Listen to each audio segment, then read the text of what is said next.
আসসালামু আলাইকুম ওয়া রাহমাতুল্লাহি ওয়া বারাকাতুহু।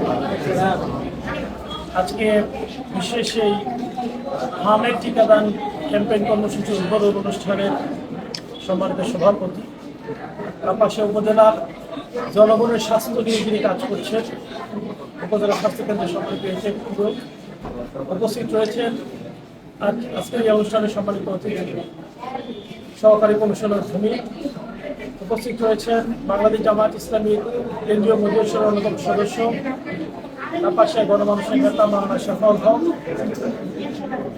ভারপ্রাপ্ত কর্মকর্তার প্রতিনিধি, উপস্থিত রয়েছেন এই হাসপাতালের সম্মানিত ডাক্তারবৃন্দ, নার্স, এই কাজে নিয়োজিত বিভিন্ন ব্যক্তিবর্গ, সম্মানিত সাংবাদিকবৃন্দ, টিকাদান কর্মসূচিতে অংশগ্রহণকারী, সম্মানিত এলাকাবাসী।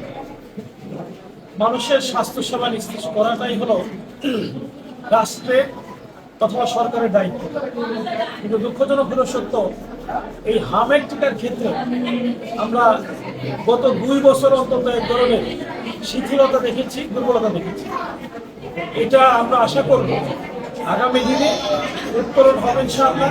সেই উত্তরণের লক্ষ্যে আজকে যাত্রা শুরু হলো টিকাদান কর্মসূচির মধ্য দিয়ে।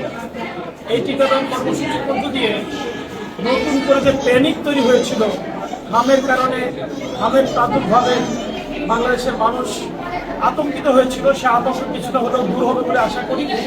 একই সাথে আমি এই টিকাদান কর্মসূচিতে হাসপাতাল কর্তৃপক্ষ সহ যারা অংশগ্রহণ করবেন তাদের প্রতি অনুরোধ রাখব, খুবই যত্নের সাথে মানুষের এই সেবা, মানুষের দোরগোড়ায় প্রত্যেকের কাছে পৌঁছে দিতে হবে।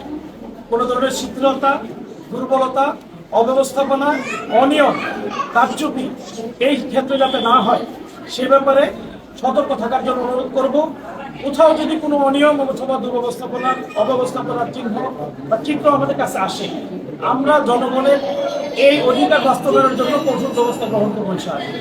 সম্মানিত উপস্থিতি, মানুষের মধ্যে খুব বেশি প্রবণতা হলো আতঙ্কিত হওয়ার সাথে সাথে ছড়িয়ে যায়, কিন্তু সুসংবাদগুলো ছড়ায় কম। আমি আজকে যারা এখানে উপস্থিত আছেন, আমি অনুরোধ করবো আপনারা জনগণকে জানাবেন যে পর্যাপ্ত হামের টিকা রয়েছে, এটা নিয়ে আতঙ্কিত হওয়ার কিছু নেই। পর্যাপ্ত টিকা যদি সকলের কাছে পৌঁছানো যায়, এই আতঙ্ক খুব শীঘ্রই দূর হবে, মানুষ স্বাস্থ্যসেবা পাবে ইনশাআল্লাহ।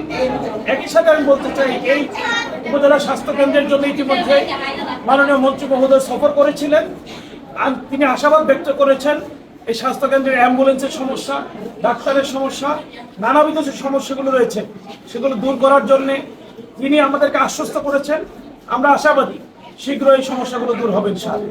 আল্লাহ তাআলা আমাদেরকে সেগুলো উত্তরণ করে কাপাসিয়ার মানুষের স্বাস্থ্যসেবা উত্তরণে এই হাসপাতালকে ভূমিকা রাখার তৌফিক দান।